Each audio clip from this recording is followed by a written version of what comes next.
Shalom Bapak Ibu Saudara, haleluya. Puji Tuhan, luar biasa Tuhan kita. Amin.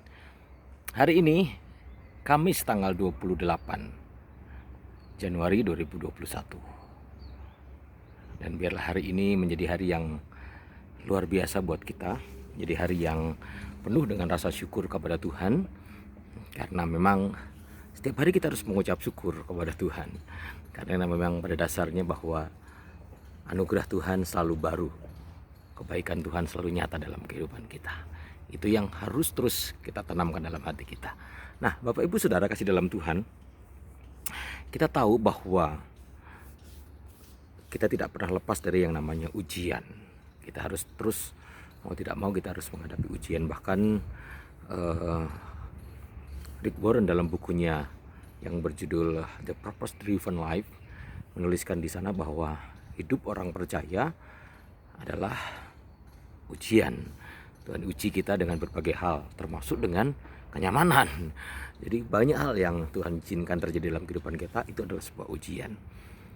Yakobus pasal yang pertama ayat 3 dan 4 dia berkata bahwa ujian terhadap imanmu itu akan menghasilkan ketekunan.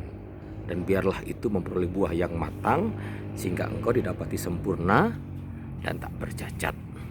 Nah, Bapak Ibu Saudara, itu artinya bahwa ketika Tuhan izinkan kita menghadapi ujian demi ujian, sesungguhnya itu adalah cara Tuhan untuk membentuk hidup saudara dan saya. Jadi kita harus punya satu pemahaman yang benar bahwa Tuhan memakai atau Tuhan menjadikan ujian itu sebagai alat untuk membentuk hidup saudara dan saya supaya semakin serupa dengan Dia.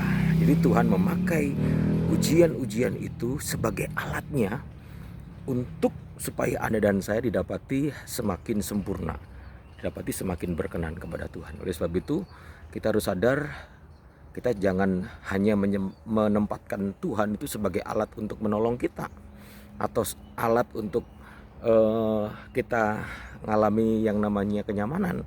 Tetapi kita harus sadar bahwa Tuhan seringkali menggunakan ujian sebagai alatnya untuk membentuk hidup saudara dan saya supaya semakin berkenan kepada Tuhan. Puji Tuhan, kiranya Tuhan Yesus memberkati apapun yang saudara dan saya sedang hadapi hari ini. Jadikan itu sebagai sarana untuk semakin meningkatkan keimanan kita kepada Tuhan. Tuhan Yesus memberkati. Shalom.